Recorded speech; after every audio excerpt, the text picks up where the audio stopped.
I was still inside the house when they changed the locks. The sharp click echoed through the hallway, louder than it should have been. I stood there, holding a bag of groceries, staring at the front door like it had suddenly become someone else's. "Daniel, what is this?" My voice came out smaller than I expected. My son didn't answer. He stood a few steps behind his wife, hands in his pockets, eyes fixed on the floor like a stranger who had walked into the wrong scene and decided not to interfere. Melissa crossed her arms and leaned against the wall, her expression calm, almost bored. "We talked about this," she said. "It's better this way." Better. The word hit harder than the lock. "For who?" I asked, though I already knew the answer. She didn't hesitate. "For us. Not for me. Never for me." I looked at Daniel again, searching his face for something. Anything that looked like the boy I used to know. The one who used to run into this house after school, dropping his backpack on the same wooden floor I had polished every Sunday. The one who used to hug me before bed and whisper, "Good night, Mom." But that boy wasn't here. There was only this man, standing silent while his wife erased me from my own life. "Say something," I whispered. He shifted his weight, uncomfortable. "Mom, please don't make this harder than it already is." Harder? I almost laughed. I gave him everything. Everything. 43 years of my life poured into that word, Mom, and now it sounded like a burden he couldn't wait to set down. Melissa pushed herself off the wall and walked toward me slowly, like she was handling a situation she had already solved in her head. "You can take what you need," she said. "But we'd appreciate it if you didn't drag this out." Didn't drag this out. Like I was a problem. Like I was something temporary. My eyes moved past her, into the living room. My living room. The couch where my husband used to fall asleep every Sunday afternoon was gone. The framed photos on the wall, family birthdays, holidays, the last Christmas before he died, were missing. Even the curtains were different. How long had this been happening? How long had they been planning this behind my back? "When?" I asked quietly. Daniel finally looked up. "We made the decision last week." Last week. While I was cooking dinner for them. While I was folding their laundry. While I was still calling this place home. "And you didn't think to tell me?" My voice trembled, but I forced myself to stand still. Melissa answered instead. "We didn't want unnecessary drama." Unnecessary. I swallowed the word, but it burned on the way down. "This is my house," I said, more to remind myself than them. Melissa smiled. Not kindly. Not anymore. Silence filled the space between us. Heavy. Final. I felt something inside me crack. Not loudly, not dramatically, just a quiet shift, like something that had held me together for years had finally decided it was done. I thought of my husband, of the way he used to stand in this doorway, arms crossed, pretending to be strict when Daniel came home late. Of the nights we sat at the kitchen table, planning how to stretch every dollar so our son could have a better life. We built this place together, brick by brick, payment by payment. And now I was standing here, being asked to leave it like I had never belonged. "I need time," I said. Melissa shook her head. "You have tonight." Tonight. 43 years, reduced to a deadline. Daniel finally spoke again, softer this time. "We'll help you find somewhere else, Mom. Something smaller. Easier. Easier." I looked at him carefully. At the way he avoided my eyes. At the way he said somewhere else, like this place had never been mine to begin with. And then, I noticed something. Something small. A stack of papers on the kitchen counter. New documents. Fresh signatures. Melissa followed my gaze and casually stepped in front of them, blocking my view. Too quickly. Too deliberately. That was when the feeling hit me. Not anger. Not yet. Something else. Something colder. They weren't just pushing me out. They were rushing something. Something they didn't want me to see. I tightened my grip on the grocery bag. "Fine," I said quietly. "I'll leave." Melissa exhaled, relieved. Daniel nodded, like a problem had just been solved. But as I turned toward my room, my eyes lingered on that stack of papers. One more second longer than necessary, because something about them felt wrong. And for the first time since the lock clicked behind me, I had a question. What exactly had they just signed that they didn't want me to read? I didn't sleep that night, not really. I sat on the edge of my bed, the same bed I had shared with my husband for decades, and stared at the half-empty wardrobe in front of me. The silence in the room felt wrong, like the house itself no longer recognized me. "Just take what you need, Melissa, what I need." I opened the closet slowly, my fingers brushing against clothes I hadn't worn in years. Dresses from anniversaries. A coat my husband bought me the winter before he passed. How do you choose what to take when everything is a memory? I reached for a suitcase and placed it on the bed. On that's all th 43 years, reduced to a single box. I started folding clothes, but my hands kept stopping. Every story had a piece of him. And every piece of him, they were asking me to leave behind. I forced myself to keep going. Shirt. Fold. Pants. Fold. Sweater. I paused. It was his. Still smelled like him. Faintly, but enough. I held it closer than I should have. Don't do this, I whispered to myself. But I packed it anyway. Because some things you don't leave behind. No matter what they say. A soft knock came from the door. I didn't answer. Melissa didn't wait. She pushed it open slightly and leaned against the frame, watching me pack like she was supervising a task. You should hurry, she said. The movers are coming early. Movers. The word didn't register at first. Movers. I turned to her. She nodded casually. We're staging the house tomorrow. It needs to look presentable. Staging. Presentable. Like this was just business. Like I was clutter. I looked past her into the hallway. There were already boxes stacked near the living room. Labels on them. Keep. Sell. Dispose. Dispose. I swallowed hard. What happens to everything else? I asked. Melissa shrugged. We'll figure it out. Figure it out. That meant I would never see it again. My husband's things, I started. We don't have space for old junk, she cut in, her tone sharper now. Old junk. The words hit like a slap. I nodded slowly, even though something inside me was screaming. Not out loud. Not yet. Because I was starting to understand something. This wasn't sudden. This wasn't emotional. This was planned. Carefully. Quietly. Without me. I'll be done soon, I said. Melissa gave a satisfied smile and stepped away. Good. The door closed. I stood there for a long moment, staring at the suitcase. Then I moved faster. Not because she told me to, but because I needed to see everything before it disappeared. I walked into the living room, or what used to be my living room. The walls looked bare. Too clean. Too empty. The photo frames were gone, but I could still see the faint outlines where they had hung for years. That's where Daniel's graduation photo was. That corner, where my husband's favorite chair used to sit. And near the window, that's where we used to drink coffee every morning. I stepped closer to the kitchen. The stack of papers was still there. Same place. Same neat arrangement. But now, I could see more. Signatures. Multiple pages. Stamped. Official. My name wasn't on top. But something about those documents felt important. Melissa's voice suddenly cut through the air. Please don't touch that. She was behind me again. Too fast. Too alert. I pulled my hand back slowly. I wasn't, I said. She stepped forward and placed her hand over the papers, almost protectively. They're just business documents. Just. I nodded, pretending to accept it. But inside, that cold feeling returned. Because people don't guard nothing like that.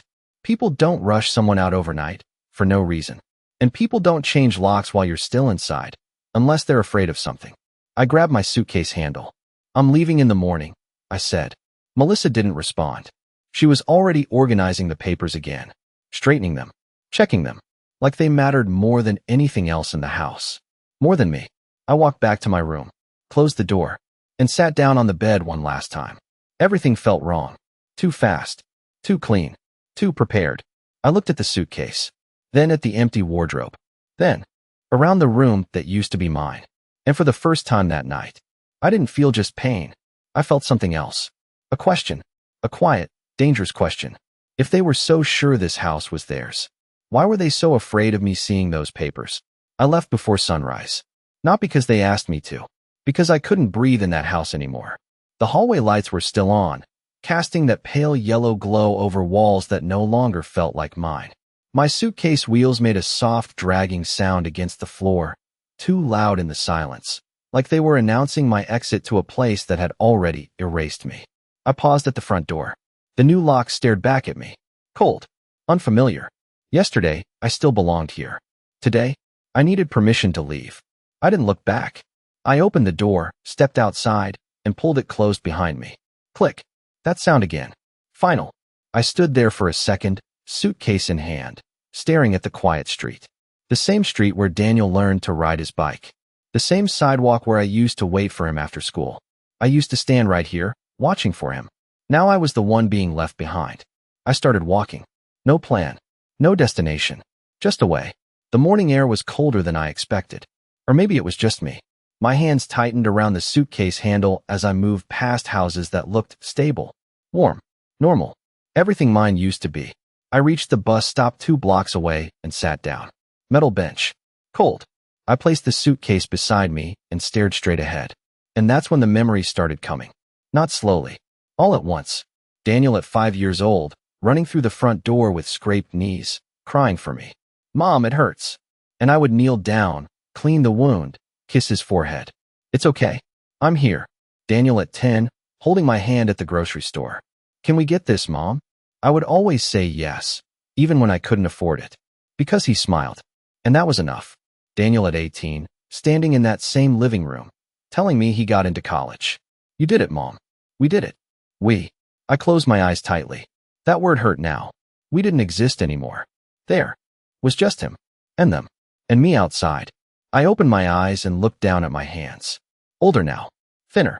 But still the same hands that built that house from nothing. After my husband died, I didn't have time to fall apart. Bills didn't stop. Life didn't wait.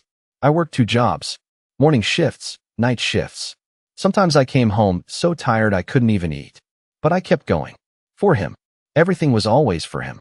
And now I was sitting on a bus stop bench, with one suitcase, wondering where I was supposed to go. A car passed by. Then another. Life moving like nothing had changed. But everything had. I leaned back slightly and closed my eyes again. And then something surfaced. Not a memory. A moment. Quiet. Small. Easy to forget. 3 days before my husband died. We were sitting at the kitchen table. Same table. Same place where I used to serve dinner every night. He looked different that day. Calmer. Like he had already made peace with something I didn't understand yet. Antonia, he said. He only used my name when something mattered. I looked up. What is it? He reached into his jacket and pulled out a manila envelope. Plain. Sealed. Keep this, he said. I frowned slightly. What is it? Something you'll need, he replied. I laughed a little. You know I don't like surprises. He smiled. Soft. Familiar. I know. But trust me on this. I took the envelope, turned it over in my hands. No label. No explanation. When do I open it? I asked. He looked at me carefully. Not joking anymore. Not right away, he said. Open it when you feel like something isn't right anymore. I remember rolling my eyes a little. You're being dramatic. Maybe, he said quietly. Then he reached across the table and placed his hand over mine. But promise me. I sighed. Fine. I promise. And that was it. We never talked about it again. 3 days later. He was gone. Heart attack. Sudden. No warning. No goodbye. The envelope. I put it in the dresser drawer. And forgot. Grief does that. It takes everything important and buries it under survival. I opened my eyes slowly. The bus stop came back into focus. The street. The passing cars. The suitcase beside me. And that feeling. That same quiet, cold feeling from last night. Something isn't right anymore. His words. Not dramatic. Not random. Specific. I sat up straighter. Because for the first time since I walked out of that house, something inside me shifted. Not pain. Not anger. Something else. Something sharper. More aware. I replayed the scene from last night in my head. The rushed voices. The locked door. The papers on the counter. The way Melissa reacted when I looked at them. Too fast. Too protective. Too careful. And then his words came back again. Open it when you feel like something isn't right anymore. I looked down at my hands. Then at the suitcase. Then back toward the direction of the house. I didn't have a plan. I didn't have a place to go. But suddenly, I had something else. A reason to go back. Not for them. Not for the house. For that envelope. Because whatever was inside it. My husband knew. He knew something I didn't. And for the first time since everything fell apart, I had a feeling. They didn't just push me out. They pushed me out too soon. And that meant one thing. There was something in that house they didn't want me to find. I went back. Not to beg. Not to argue. Just to take one thing. The street looked the same as when I left an hour ago, but the house felt different. Colder. Closed off. Like it had already decided I didn't belong there anymore. I stood across the road for a moment, watching. No movement in the windows. No voices. The driveway was empty. Good. I tightened my grip on the suitcase and walked up the path slowly, my heart beating louder with every step. This used to be the easiest walk in my life. Now it felt like crossing into enemy territory. I stopped at the door. The new lock was still there. Of course it was. I stared at it for a second, then reached into my bag. Old keys. The ones I had used for years. I knew they wouldn't work. But my hand still tried. Click. Nothing. Of course. I exhaled slowly and stepped back. Think. I wasn't here for the front door. I moved around the side of the house, toward the kitchen window. The one my husband never bothered to fix properly. It sticks, he used to say, but it opens if you know how. I reached under the frame, pressed gently, and pushed. For a second, nothing happened. Then, a small shift. The window slid open just enough. I froze, listening. Silence. I climbed in slowly, careful not to make a sound. My feet touched the kitchen floor. Same tiles. Same faint crack near the corner. Everything looked almost normal. Except it wasn't. The table was cleared. The chairs moved. The house felt staged. Like it was waiting for someone else. I didn't stop. I went straight to the bedroom. My bedroom. The door was open. The wardrobe was half empty. The bed was stripped. No sheets. No blankets. Like I had already been erased. I moved to the dresser. Second drawer. My hands hesitated for a second. Because part of me was afraid. Afraid that the envelope wouldn't be there. Afraid that whatever this feeling was would disappear. I opened it. Slowly. The drawer slid out with a soft sound. And there it was. Exactly where I left it. The manila envelope. Untouched. Unnoticed. My fingers trembled as I picked it up. It felt heavier than I remembered. Not physically. Just important. I sat down on the edge of the bed frame and stared at it. My name was written on the front. In his handwriting. Steady. Familiar. Antonia. For a moment, I couldn't open it. Because this was the last thing he had given me. The last piece of him. And once I opened it, there was no going back. I took a deep breath. Now, I whispered. My fingers slid under the seal and pulled it open. The paper tore softly, louder than it should have. I reached inside, pulled out the contents. Not one paper. Several. Thick. Official. The first page. I didn't understand it at first. Legal language. Formal. Names. Numbers. Then I saw it. My name. Again. Clear. Unmistakable. Primary shareholder. I blinked. Read it again. Slower. Antonia Brooks. Controlling interest. Controlling? My breath caught. I flipped to the next page. Property documents. Addresses. Multiple. Not just this house. Different locations. Different properties. My heart started pounding. This didn't make sense. My husband, he was a bus driver. For 40 years. Careful with money, yes. But this was something else. I kept reading. Company registration. A holding company. Name I had never heard before. But there it was again. My name. Listed. Owner. Sole beneficiary. I shook my head slightly. No, this wasn't possible. I turned to the last page. A letter. Handwritten. My hand slowed. Because I already knew. This was him. My dear Antonia, it began. If you are reading this, it means something has gone wrong. I felt my chest tighten. I told you to open this when something didn't feel right. And if you're here now, then I was right to prepare. Prepare. For what? I kept reading. I did not tell you everything while I was alive because I wanted to protect you. Over the years, I invested quietly, carefully, patiently. Everything we saved, I multiplied. The house you live in is not just a house. The land beneath it belongs to the company. The company belongs to you. I stopped breathing. The room felt smaller. Closer. They don't know this. The words hit harder than anything else.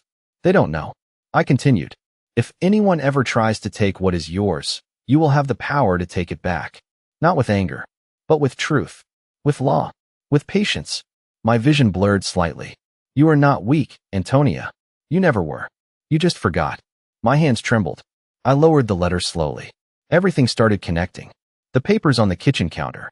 The rushed behavior. The lock. The silence. They thought they were taking control. They thought this house, this life, was theirs. But they didn't know. They had no idea.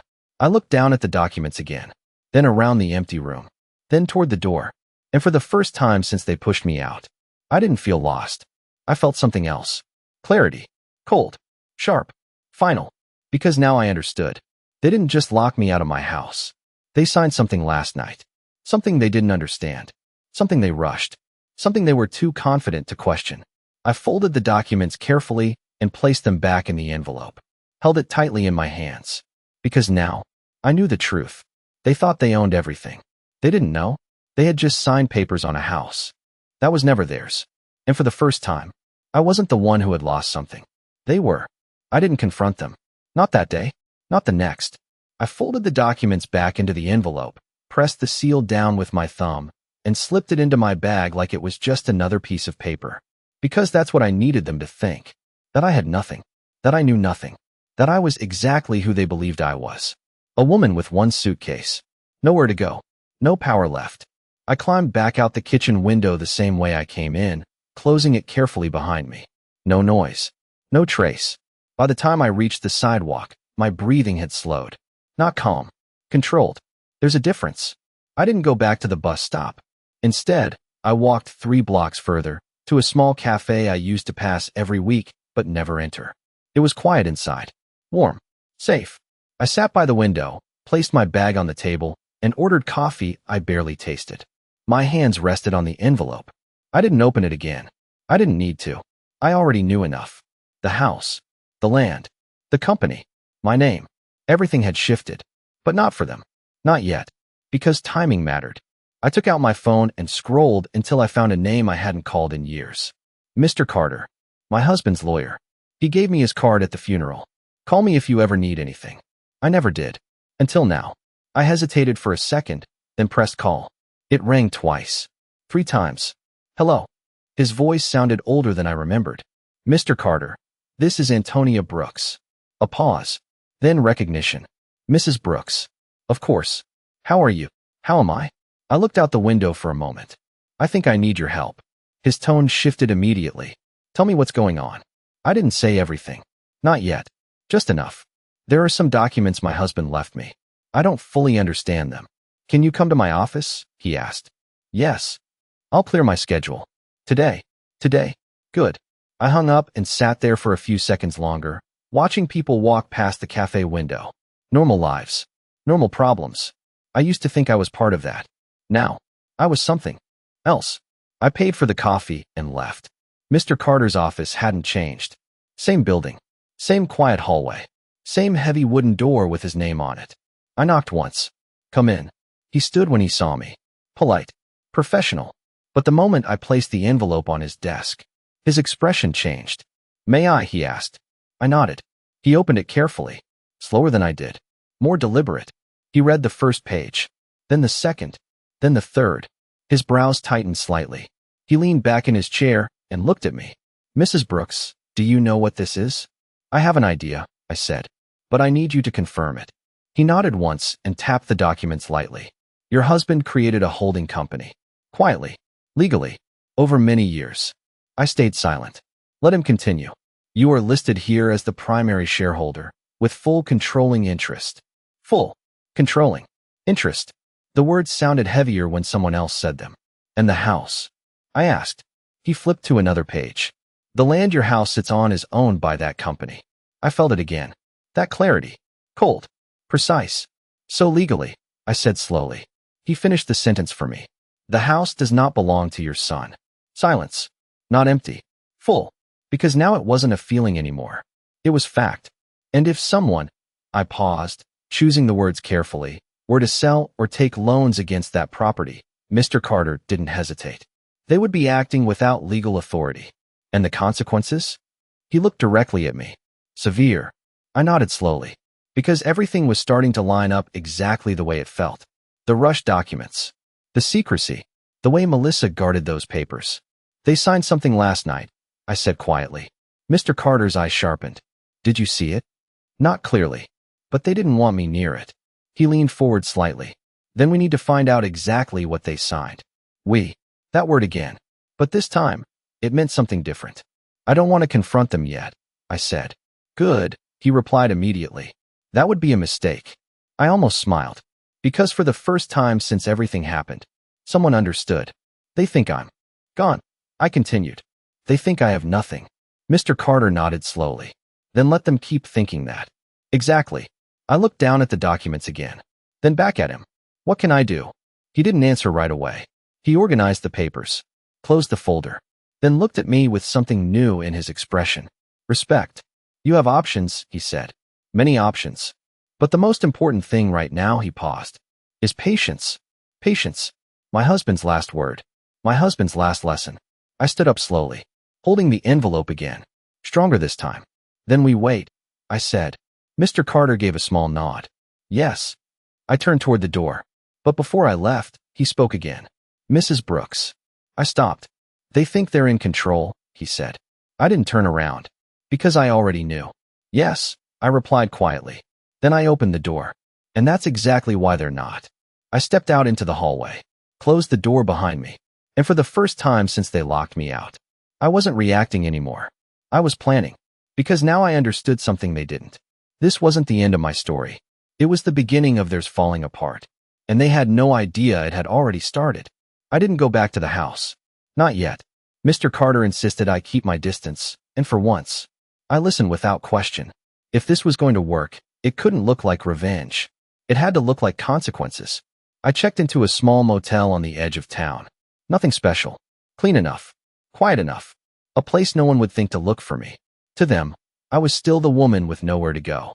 That was exactly where I needed to be. The first call came 2 days later. Mr. Carter's name flashed on my phone. I answered immediately. I have something, he said. No greeting. No delay. My grip tightened around the phone. What did they sign? A pause. Then, a loan agreement. My heart slowed instead of racing, because that confirmed everything. They used the house? I asked. Yes, he said. Or at least, they believe they did. I closed my eyes for a second. They don't own it. No, he replied. But the bank doesn't know that yet. Yet. I sat down on the edge of the motel bed. Amount. Large, he said. 7 figures. 7 figures. For a moment, I said nothing, because I could already see where this was going. And the collateral? I asked. The property, he confirmed. The house. The land. I exhaled slowly. They moved fast. Too fast, Mr. Carter said. They didn't verify ownership properly. They relied on surface documents. Surface, not truth. Can the bank reverse it? I asked. Not immediately, he said. But once ownership is challenged, everything changes. Everything. I nodded, even though he couldn't see me. What do? We don't do anything yet, he said. Of course. Patience. They're still in the phase where they think they've won, he continued. And when that shifts, it needs to come from outside pressure. Not you. Not me. That was the key. I ended the call and sat there for a long time, staring at the wall. 7 figures. They didn't just push me out. They leveraged everything on something that was never theirs. I imagined Melissa at the kitchen counter, signing those papers. Confident. Certain. Probably already planning what she would do with the money. And Daniel, standing beside her, not asking questions, just trusting. That part still hurt. But the feeling was different now. Less sharp. More distant. Because something else had taken its place. Clarity. 3 days passed. Then 5. I didn't call them. They didn't call me. Silence. But not empty silence. Building silence. On the 6th day, my phone rang again. Mr. Carter. They've started spending it, he said. Of course they had. On what? Renovations. New contracts. Some form of investment plan tied to the property. I almost smiled. Because that meant one thing. They were digging deeper. Without knowing. The bank. I asked. Still unaware, he said. But we've initiated a review. A review. Careful. Quiet. Exactly how it needed to be. And when that review finishes? I asked. Another pause. This becomes a legal issue, he said. Legal. Not emotional. Not personal. That mattered. Timeline. I asked. Soon, he replied. They've triggered too many flags already. Flags. I stood up and walked to the window of the motel room. Cars. Passing. People moving. Everything normal. Except it wasn't. Because somewhere across town, my son and his wife were building a future on something unstable, and it was already starting to crack. That night, I didn't sleep much. Not because I was worried. Because I was thinking. About Daniel. About how easily he followed her lead. About how quickly he accepted that I didn't belong. And about how he was about to learn something he had never learned before. Consequences. Real ones. The next morning, I went back to the cafe. Same table. Same window. Different feeling. This time, I ordered breakfast. And ate it. Slowly. Because I wasn't rushing anymore. I wasn't reacting anymore. I was waiting. And then, my phone buzzed. Unknown number. I stared at it for a second, then answered. Hello. Silence. Then Mom. Daniel. His voice sounded different. Not confident. Not calm. Tight. What is it? I asked, keeping my tone neutral. A pause. We need to talk. Need. Not want. Not ask. Need. I leaned back slightly in the chair. About what? Another pause. Longer this time. Something's wrong, he said. There it was. The first crack. What do you mean? I asked. The bank, they called, he said. Of course they did. And they're asking questions, he continued. About the house. About the ownership. Ownership. The words sounded heavier in his voice. Isn't that normal? I asked quietly. No, he said quickly. Something's off. They said there might be an issue with the title. Issue. I looked out the window, watched a car pass, then another, and for the first time since he called, I felt it. Not anger, not satisfaction, something quieter, inevitable. What kind of issue? I asked. I don't know, he said, but they're saying the paperwork might not be valid. Might not. He still didn't understand. Not yet. Mom, his voice dropped slightly. Do you know anything about this? There it was. The question. The moment. I didn't answer immediately. I let the silence stretch. Just long enough. No, I said finally. Simple. Calm. True in a way. Because I hadn't told him. And you don't need to worry about it. I added. He exhaled, but it didn't sound like relief. It sounded like uncertainty. We're trying to fix it, he said. Trying. I nodded slowly, even though he couldn't see me. I'm sure you are. Another pause. Then can we meet? I looked down at my hands. Then out the window again. Timing. Everything was timing. Not yet, I said. And before he could ask anything else, I ended the call. I placed the phone on the table and sat there quietly. Because now, it had started. Not because I attacked. Not because I confronted. But because they built something on a lie. And the truth was beginning to surface. And they had no idea how deep it went. The calls didn't stop after that. They multiplied. I didn't answer all of them. But I saw the pattern. Daniel. Unknown numbers. Then Daniel again. Something was escalating. And it wasn't small. 2 days after his first call, my phone rang while I was back in the motel room. This time, I answered. Mom. His voice came fast, tight, like he had been holding it in too long. This isn't normal. I stayed quiet. Let him talk. They froze part of the funds, he continued. The bank said there's an issue with the collateral. They're reviewing everything. Collateral. I could hear the shift in his voice now. Confusion, turning into fear. Did they say why? I asked calmly. They're saying the ownership trail doesn't match what we submitted, he said. That the land records are inconsistent. Inconsistent. I looked down at my hands. Still steady. What does that mean? I asked. It means they think something's wrong, he snapped. That's what it means. His patience was thinning. Good. That meant pressure. Real pressure. Have you checked the documents? I asked. Of course we checked them, he said quickly. Melissa handled everything. Of course she did. And I asked. A pause. Then, they look fine. Look. Not our. I leaned back against the wall. Then maybe it's just a misunderstanding, I said. Another silence. Longer. Because he didn't believe that. Not anymore. They mentioned a review from the registry office, he said finally. Something about prior ownership records. Prior. Ownership. Records. The words hung in the air between us. Heavy. Important. Close. Daniel, I said quietly. Yes. Did you ever check whose name the land was in? Silence. Total silence. Because that question shouldn't have been hard. But it was. We assumed, he started. Assumed. I closed my eyes for a second. There it was. The mistake. The same mistake that had built everything they were standing on. Assumption. You assumed, I repeated. His breathing shifted. Slightly faster now. That's how these things work, Mom, he said defensively. It's the family house. It's always been ours. Always. I almost said something. Almost. But I didn't. Because this wasn't the moment. Not yet. I'm sure you'll figure it out, I said instead. Calm. Neutral. Controlled. Mom, his voice softened slightly. Something feels off. Feels. Not knows. Feels. And that meant he was getting closer. But we'll fix it, he added quickly, like he needed to believe it more than say it. I didn't respond to that. Because fixing something built on the wrong foundation isn't fixing. It's delaying. We ended the call shortly after. But this time, he didn't sound confident when he hung up. He sounded uncertain. That same afternoon, Mr. Carter called again. They've triggered a formal investigation, he said. I stood up immediately. How fast? Faster than expected, he replied. The amount they borrowed, it drew attention. 7 figures. Of course it did. And the bank? I asked. They've requested verification of ownership from the registry, he said.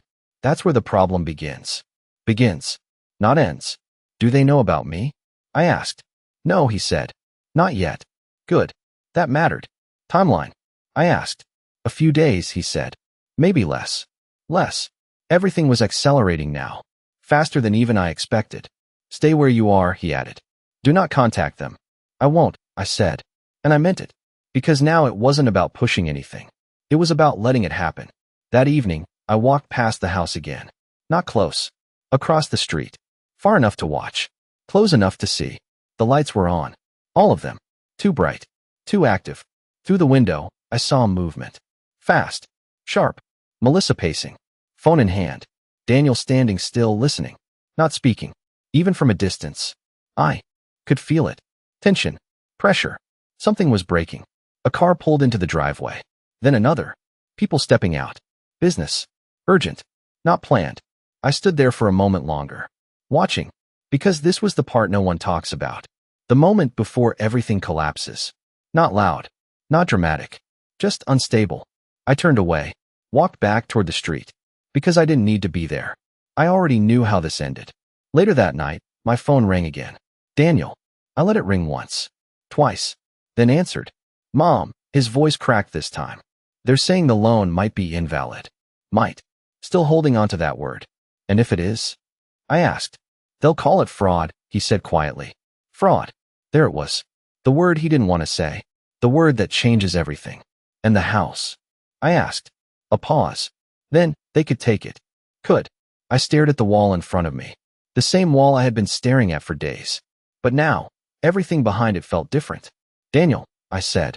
Yes. Did you read everything before you signed? Silence. Again. Because this time he knew. No, he admitted. And that was it. That was the moment. Not the bank. Not the investigation. Not the loan. That. The realization. I trusted Melissa, he added quickly. I didn't respond. Because trust, without understanding, isn't strength. It's risk. Mom, what do we do? He asked. We. Again. I looked down at my hands. Then closed my eyes for a second. Because I could feel it now. The shift. Not complete. But close. Right now? I said quietly. Yes. You wait. The same word. The same lesson. But, you wait, I repeated. Firm. Final. He didn't argue. Because he couldn't. Not anymore. We ended the call. And I sat there in silence. Because now, it wasn't just cracking. It was collapsing. Piece by piece. Step by step. Exactly the way it had to. And they still didn't understand the most important part. This wasn't bad luck. This wasn't a mistake. This was the result of something they chose. And the truth was just getting started. The next call didn't come from Daniel. It came from the bank. Unknown number. Early morning.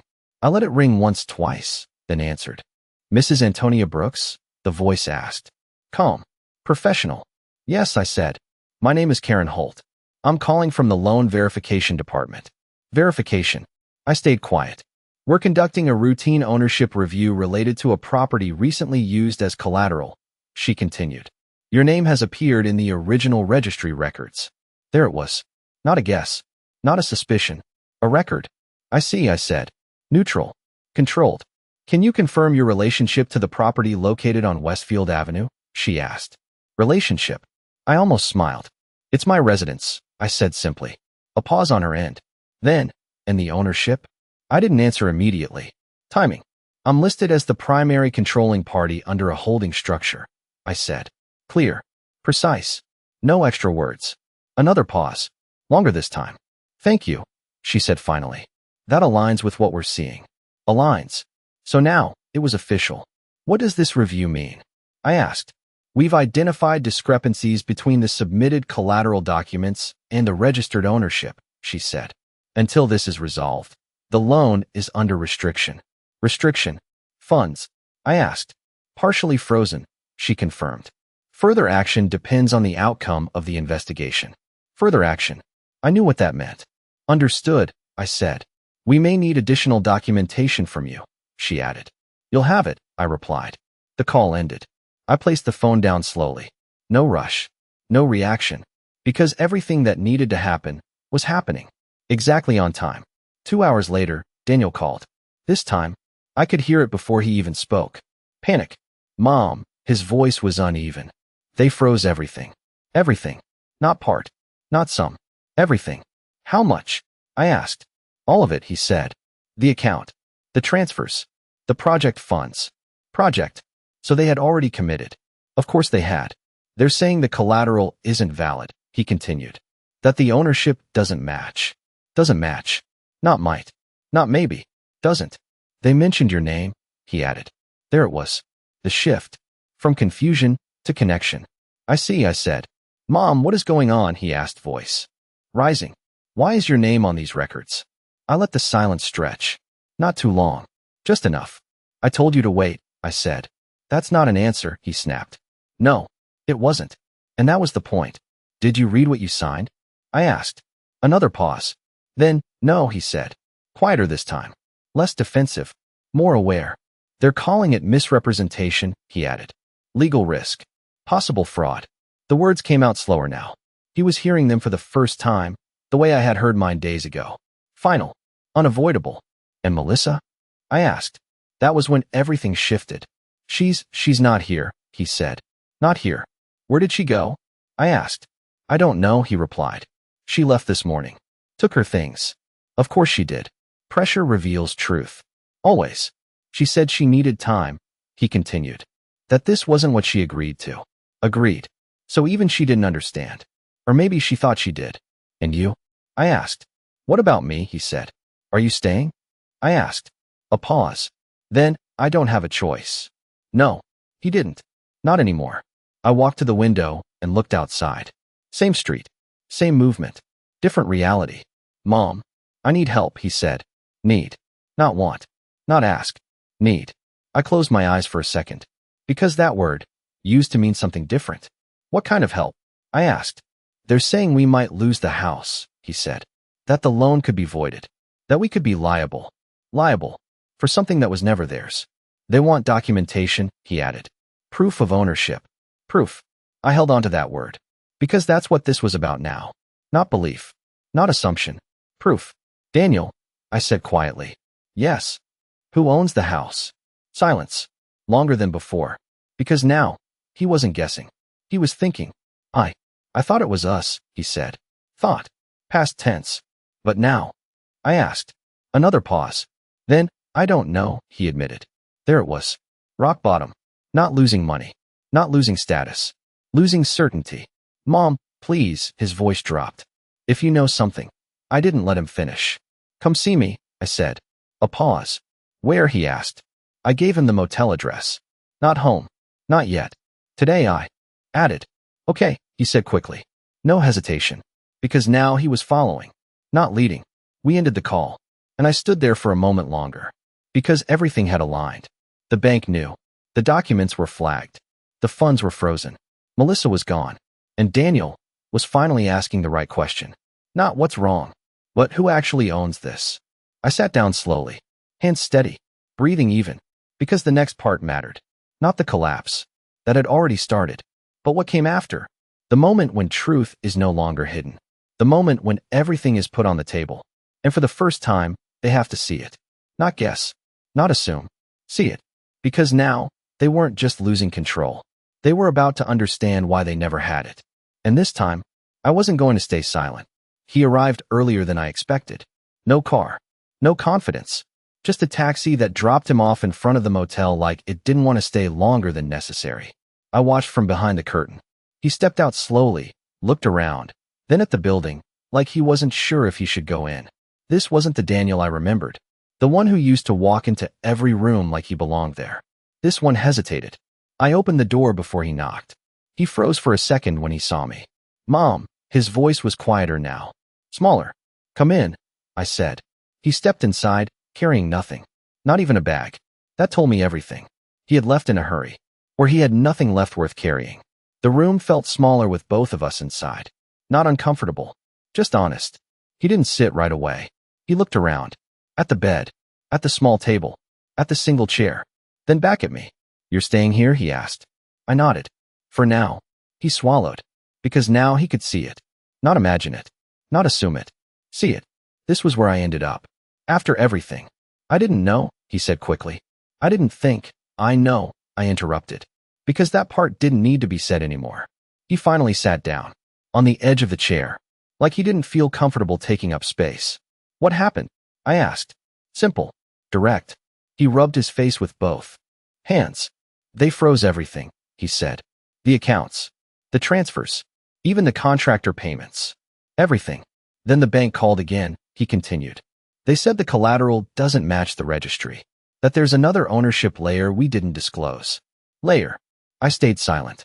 Let him continue. They asked for documents we don't have, he said. Original filings. Company records. Something called a holding structure. He looked up at me. Confused. Lost. Do you know what that is? I didn't answer. Not yet. They're saying if we can't prove ownership, he paused, his voice tightening, the loan becomes invalid. And we're responsible for everything. Responsible. For a loan built on something they didn't own. And Melissa? I asked again. He looked away this time. She left, he said quietly. Took her clothes. Some documents. I think she went to her sister's. No anger in his voice. Just emptiness. She said this wasn't her fault, he added. Of course she did. That I should have checked everything, he continued. There it was. The shift. Blame, turning inward. And should you have? I asked. He didn't answer right away. Because now, he wasn't defending. He was thinking. Yes, he said finally. One word. But it carried weight. Real weight. I should have read everything, he added. I should have asked questions. I nodded slowly. Because that was the first honest thing he had said since he walked in. They're talking about legal action, he continued. Misrepresentation. Fraud. They said it could go further if this isn't resolved. Could go further. He didn't finish the sentence. He didn't need to. I could see it in his eyes. Fear. Real fear. Not of losing money. Of losing control. Of consequences. Mom, his voice dropped. I don't understand how this happened. I leaned back slightly. Watched him carefully. Because this was the moment. Not the collapse. The understanding. Tell me exactly what you signed, I said. He exhaled slowly. We signed the loan agreement, he said. Melissa handled most of it. She said everything was standard. Standard. There were property documents, he continued. Ownership statements. We submitted everything. Through the agent. Agent. So they didn't even verify directly. We assumed it was enough, he added. Assumed. Again. And the house. I asked. What about it, he said. Did you ever check who actually owns the land? I asked. He looked at me. Really looked this time. Not as his mother. As someone asking a question he didn't have an answer to. No, he said. Quiet. Honest. I didn't. There it was again. That gap. That missing piece. And now? I asked. He shook his head slightly. I don't know anything anymore, he admitted. Not defensive. Not angry. Just lost. I stood up slowly and walked to the small table. Picked up my bag. Opened it. He watched me. Confused. Careful. I didn't rush. Because this wasn't about showing him everything at once. This was about making him see. Step by step. I took out the envelope. Placed it on the table. He stared at it. What is that? He asked. I didn't answer. Not directly. Do you remember your father giving me something before he died? I asked. He frowned slightly. Vaguely, he said. I didn't think it was anything important. Important. I almost smiled. It wasn't, I said quietly. Then I rested my hand on the envelope. Until now.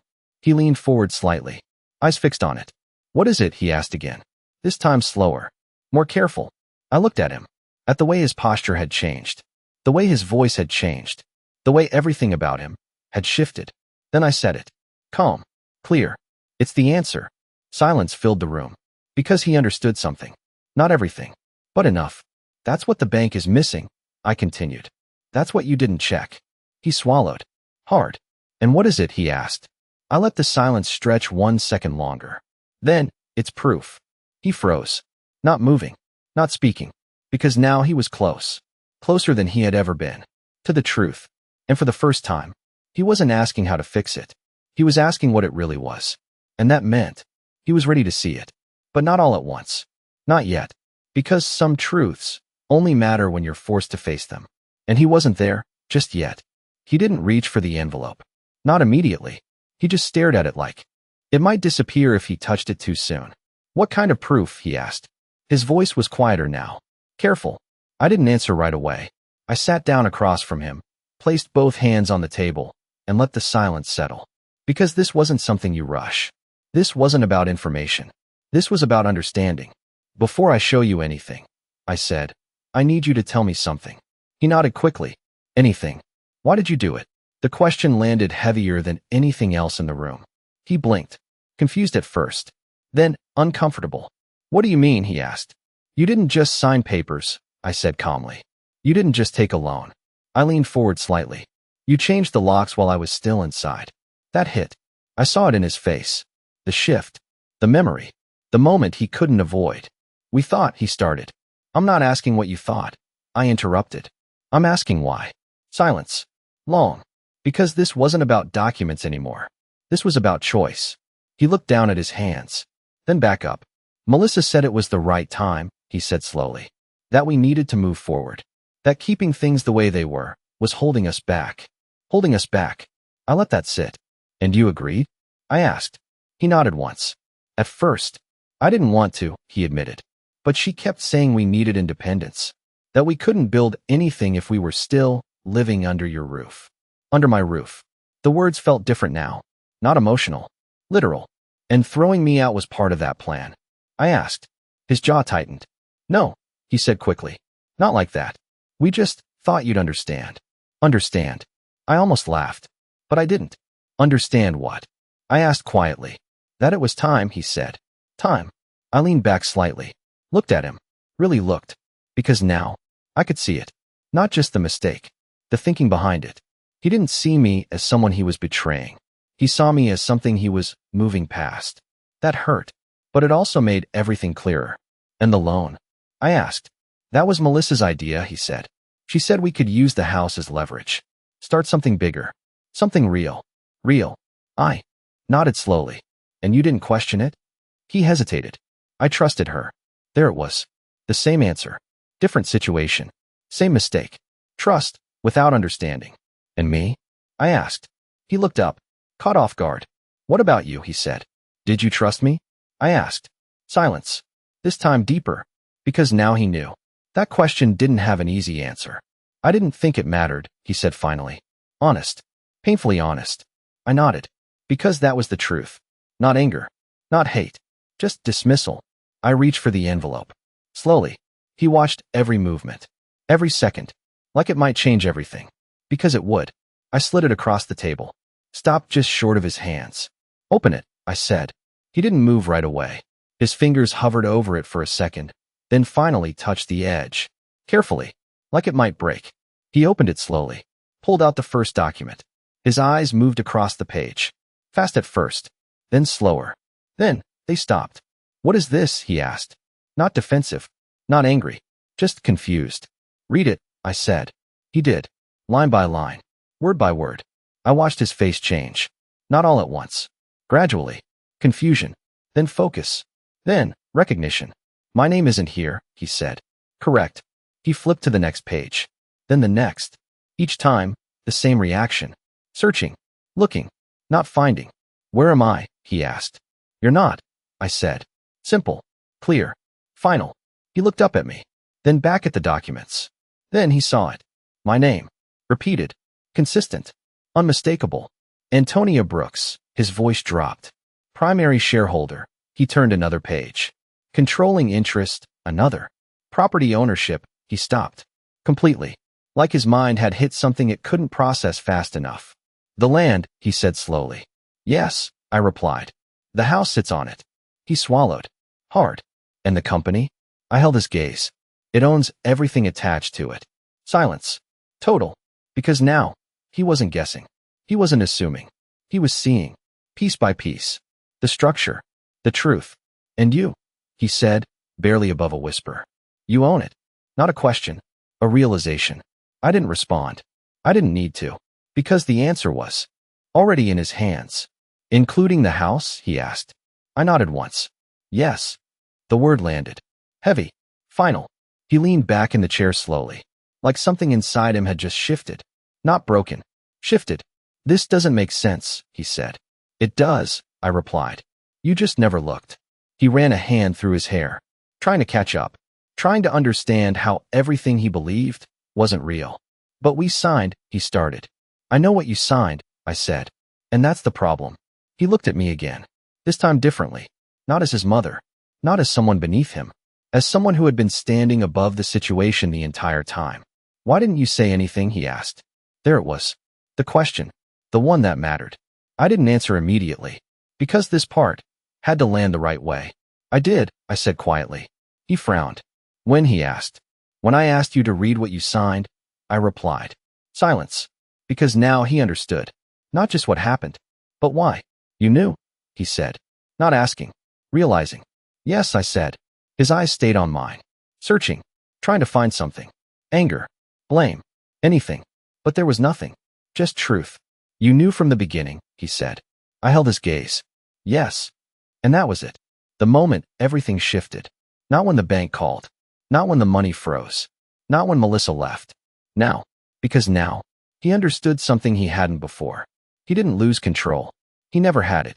He didn't speak for a long time. Not because he didn't have questions. Because he finally understood the answers.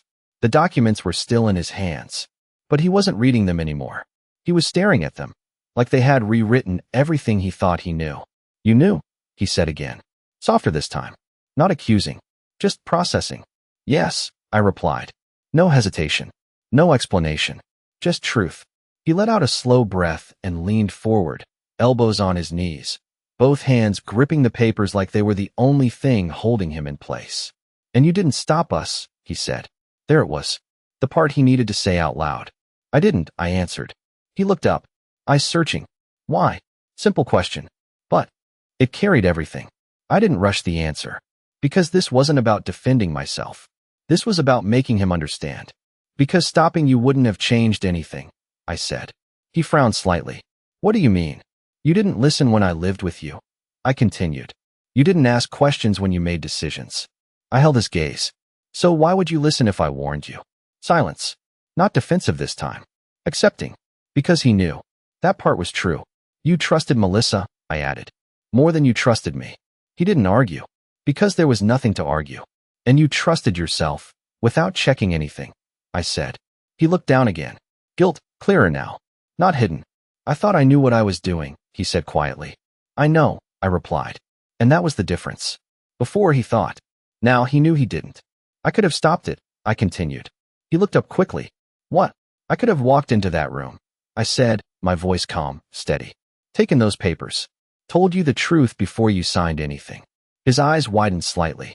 Then why didn't you? He asked. There it was again. The question that mattered. This time, I answered it directly. Because you needed to see it, I said. He blinked. Confused. See what? What happens when you don't ask questions? I replied. What happens when you push people out, without understanding what they hold? The words settled slowly. He didn't interrupt. Didn't defend. Just listened. For you, this was a decision, I continued. For me, it was my life. That landed. I saw it in his face. The shift. From understanding the situation to understanding the impact. You didn't just sign a loan, I said. You removed me from my own home. His breathing changed. Slightly heavier now. I know, he said. But it sounded different this time. Not automatic. Not forced. Real. And when I asked you to read what you signed, I added, that was the moment. He looked up. That was your chance, I said. To stop everything before it started. He closed his eyes briefly. Because now he remembered. That moment. That question. The one he ignored. I didn't think it mattered, he said. No, I replied. That sentence again. Same words. Different weight. And now? I asked. He opened his eyes slowly. Looked at the documents. Then at me. Now I understand why it mattered, he said. And that was it. That was the turning point. Not the loss. Not the collapse. Understanding. I lost everything, he added quietly. I shook my head. No, he frowned slightly. What do you mean? You didn't lose everything, I said. You lost control. He sat there, processing that. Because those two things are not the same. And control, I continued, only feels real when you understand what you're holding. He didn't respond. Because now, he knew he never understood it. Not the house. Not the land. Not the structure. Not me. Melissa knew, he asked suddenly. I paused. Because that question mattered. Not everything, I said, but enough to move fast. He nodded slowly. Because that made sense now. The urgency. The pressure. The push. She left, he said again. I know. She blamed me, he added. I know. He looked at me carefully. Do you? I held his gaze. Yes. Because blame is easier than responsibility. And now he was starting to see that. What happens now, he asked. Not demanding. Not expecting. Just asking. I leaned back slightly. Took a breath. Because this part was not about the past. It was about what comes next. Now, I said slowly. The bank finishes their investigation. He nodded. And the loan, he asked. It will be reviewed, I said. Possibly voided. His jaw tightened. And the consequences? They follow, I said. Simple. Direct. No sugar. He looked down at the floor. Quiet. Still. Because now, he wasn't trying to escape it. He was facing it. Mom, he said after a moment.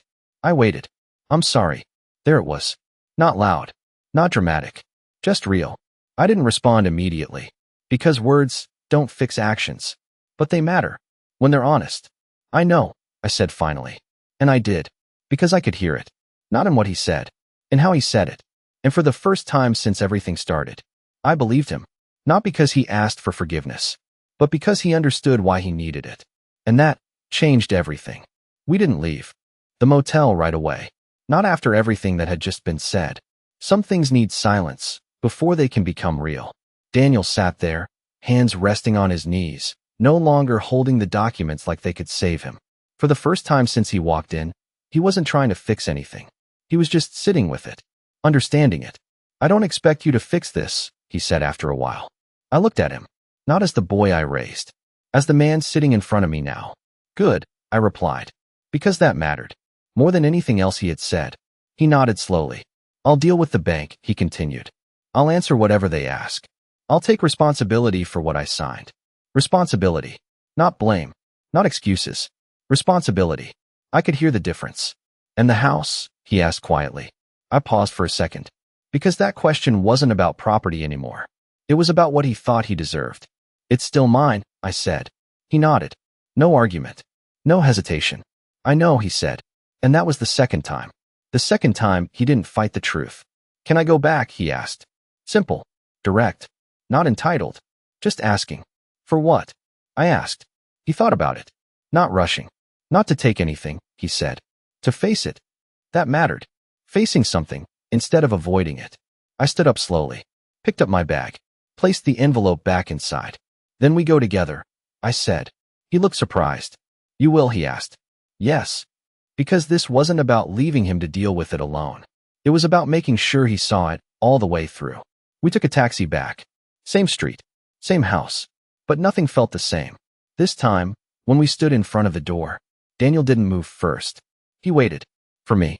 That small pause said more than anything else. I stepped forward. Looked at the lock. Then at him. Open it, I said. He entered the code. Slowly. Carefully. The door clicked open. Same sound. Different meaning. We walked inside together. The house was still bright. Still staged. Still pretending to be something it wasn't. But now, the illusion was gone. Daniel looked around. At the furniture. At the empty walls. At everything he thought he had control over. This doesn't feel like mine anymore, he said quietly. It never was, I replied. Not harsh. Just true. We walked into the kitchen. The same counter. The same place where those papers had been. Now empty. Because whatever they had tried to build was already being pulled apart. His phone rang. He looked at the screen. The bank. He didn't ignore it this time. He answered. Yes, this is Daniel. I stayed silent. Watched. Listened. Yes, I understand. No, I don't have additional documentation.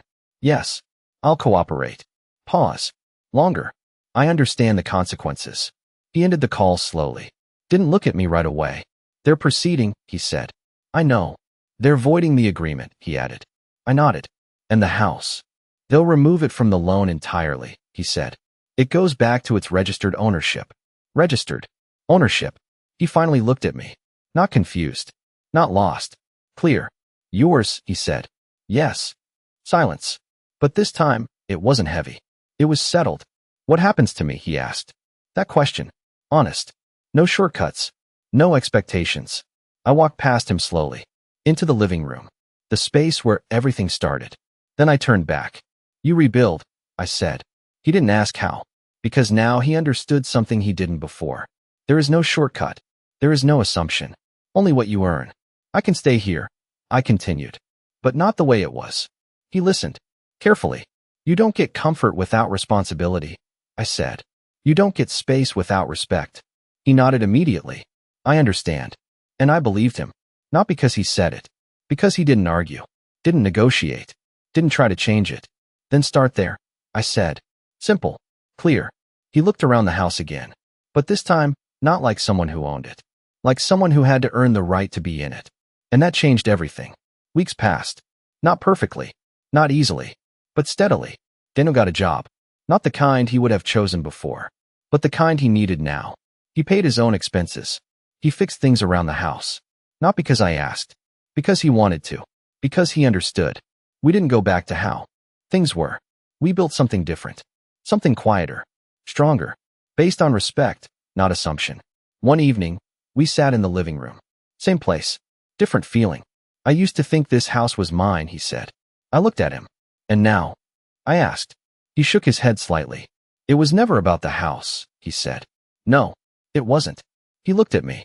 For the first time, I understand what you built, he added. And that was it. That was the moment everything closed. Not with anger. Not with revenge. With understanding. Because in the end, I didn't take anything from him. I just let him see what he had already lost. And more importantly, what he still had the chance to rebuild. Some lessons don't come from being told. They come from losing everything and finally understanding why.